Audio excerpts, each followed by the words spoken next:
नमस्कार दोस्तों, मैं कमलेश फाइटर हाजिर हूँ फिर से एक नई खबर को लेकर के। और ये खबर आज कहीं ना कहीं उत्तर प्रदेश ही नहीं पूरे हिंदुस्तान के वोटरों को सोचने के लिए मजबूर कर देगी। खबर है ही ऐसी, और खबर ऐसे शख्स से जुड़ी हुई है जो लोकतंत्र के चौथे स्तंभ से जुड़ा हुआ था। जी हाँ, आपने सही समझा, पत्रकार।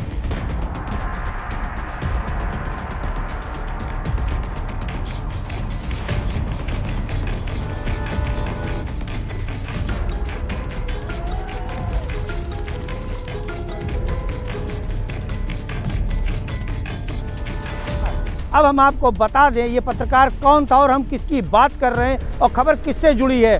तो खबर जुड़ी है कितने काबिल थे अखिलेश, यही है हमारी राजनीति की बिसात का मुख्य विषय। छिड़ चुकी है जंग, हो चुकी है शुरुआत, यही है राजनीति की बिसात। उत्तर प्रदेश के शाहजहांपुर में सन 2015 में पत्रकार जगेंद्र सिंह की जिंदा जलाकर के हत्या कर दी गई थी। और हम आपको बता दें तब सरकार थी अखिलेश यादव की। पत्रकार जगेंद्र को जिंदा जला करके मारा गया था और जिंदा जला करके मारने का आरोप पत्रकार ने स्वयं अखिलेश यादव के मंत्री राममूर्ति वर्मा पर लगाया था और यह बताया था कि राममूर्ति वर्मा के इशारे पर ही उनकी गुंडा पुलिस, जी हाँ, अखिलेश यादव के शासनकाल में पुलिस सिर्फ और सिर्फ गुंडागर्दी पर उतारू रहती थी। वह शासन का राज नहीं दिखाती थी, वह सिर्फ और सिर्फ अखिलेश यादव के मंत्रियों के लिए कब्जे करने का काम करती थी, उनके इशारे पर लोगों को निपटाने का काम करती थी। ऐसा ही काम शाहजहांपुर की पुलिस ने किया था। 5 पुलिसकर्मियों ने जिंदा जला दिया था राममूर्ति वर्मा के कहने पर पत्रकार जगेंद्र को। 8 जून 2015 को पत्रकार जगेंद्र की जलाकर हत्या कर दी गई थी। और हम आपको बता दें राममूर्ति वर्मा पर आरोप था। सबसे पहले हम तस्वीर दिखा रहे हैं पत्रकार जगेंद्र की, जिन्हें जला करके मारा गया था। सामने आपके स्क्रीन पर दिखाई दे रही है पत्रकार जगेंद्र की तस्वीर। अब हम आपको तस्वीर दिखा रहे हैं उनके मंत्री राममूर्ति वर्मा की। सामने आप स्क्रीन पर देखिए, ये हैं समाजवादी पार्टी के तत्कालीन मंत्री राममूर्ति वर्मा जो अखिलेश के चहीते थे। जगेंद्र का कसूर सिर्फ इतना था कि जगेंद्र ने राममूर्ति वर्मा व उनके साथियों द्वारा एक महिला के साथ हुए बलात्कार के मामले की खबर लिख दी थी, खबर को फ्लैश कर दिया था, जिससे राममूर्ति वर्मा खिसिया गए थे, आग बबूला हो गए थे और उन्होंने अपनी पुलिस के माध्यम से उसे जिंदा जलाकर मार डाला। इस मामले में खुद जिसे जलाकर मारा गया था, हम उसका बयान दिखा रहे हैं। सामने स्क्रीन पर बयान है। खुद जगेंद्र बयान में बता रहा है कि उसे किसने जलाया था, किसके इशारे पर जलाया गया था। आप खुद बयान सुन लें। दीवार फान के तुमसे पुलिस वाले अंदर आए और दीवार बताने थे, पहले बहुत मारा हमें, उसके बाद फिर टोल डाला, श्री विकास राय ने आग लगा दी। दीवार फान के तुमसे पुलिस वाले अंदर आए और दीवार बताने थे, पहले बहुत मारा हमें, उसके बाद फिर टोल डाला, श्री विकास राय ने आग लगा दी। इस मामले में अखिलेश यादव ने अपने मंत्री के खिलाफ कोई भी एक्शन नहीं लिया था। मात्र 5 पुलिसकर्मियों को निलंबित किया गया था और फाइल को बंद कर दिया गया था। परंतु ये मामला पूरे भारत में चर्चित था। अब हम आपको बता दें कि कैसे दर्दनाक तरीके से उसे जलाया गया था। उसकी बयानी खुद जगेंद्र का पुत्र कर रहा है। आप उसके बयान को सुनिए। पुलिस की गाड़ी, उसके बाद राममूर्ति के गुरुओं की गाड़ी, जो गुरफान विकेट दीक्षित, अमित सिंह भदौरिया आदि काफ़ी लोग वहाँ पे जो मंत्री के थे वो लोग वहाँ पे आए। पापा के मेरे बहुत हाथ जलाए।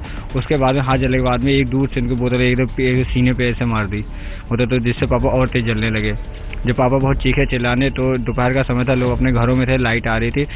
जब काफ़ी शोर शराबा हुआ तो लोग बाहर निकल के आए। 28 अप्रैल को उनका हमला कराया जिसमें उनका पैर टूट गया। उसके बाद में जब उनका पैर टूटा था तो उन पर लूट, हत्या, डकैती और अपहरण और जान से मारने का प्रयास के मुकदमे दर्ज करवा दिया। उसके बाद पुलिस पर दबाव बना के उन पर दबिशें डलवाने लगे। 14 दिन बीत गए हैं।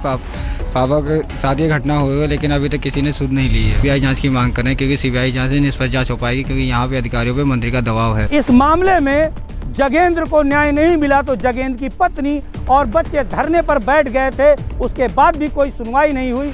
धरने पर बैठने के बाद पत्नी ने क्या कहा था, हम जगेंद्र की पत्नी का भी आपको बयान सुना रहे हैं, आप ध्यान से इसे सुने। नहीं तुम मेरे साथ मत रहो, मैं बहुत परेशान हूँ, मुझ पे हमला हो सकता है और राम मूर्ति के आदमी मुझे मरवा सकते हैं। तो हमने वहाँ रहते क्यों हो? बता रहे थे कि दोपहर बाद पुलिस आई और घर में कूद गई और दरवाज़ा अंदर बाहर का गेट का मेन गेट का दरवाज़ा बंद था, लॉक था और कमरे में जो थे, जब इन्होंने देखा तो पुलिस अंदर पहुंच गई और इनको मारा पीटा, इनके ऊपर जब पेट्रोल छिड़क दिया।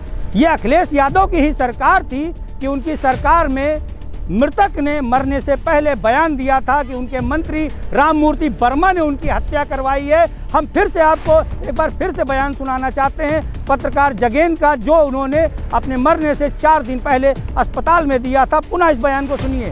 दीवार फान के एकदम से पुलिस वाले अंदर आए और दीवार बताने थे, पहले बहुत मारा हमें, उसके बाद फिर टोल डाला, श्री विकास राय ने आग लगा दी।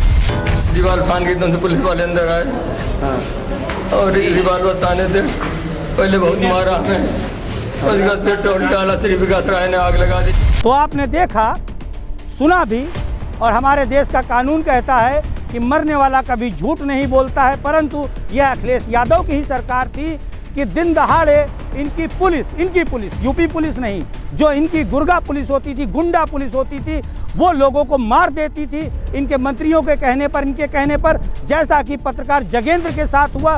परंतु पत्रकार जगेंद्र को मरवाने वाले, मारने वाले आज भी खुलेआम घूम रहे हैं। और उस समय इनकी सरकार के सबसे बड़े कद्दावर मंत्री, इनके सगे चाचा शिवपाल यादव ने क्या शर्मसार करने वाला बयान दिया था, आप सामने देख लें।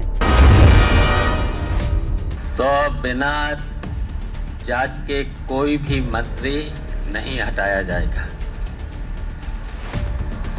तो इसलिए नहीं हटाया जाएगा, पहले भी हमारे मंत्रियों पर आरोप लगे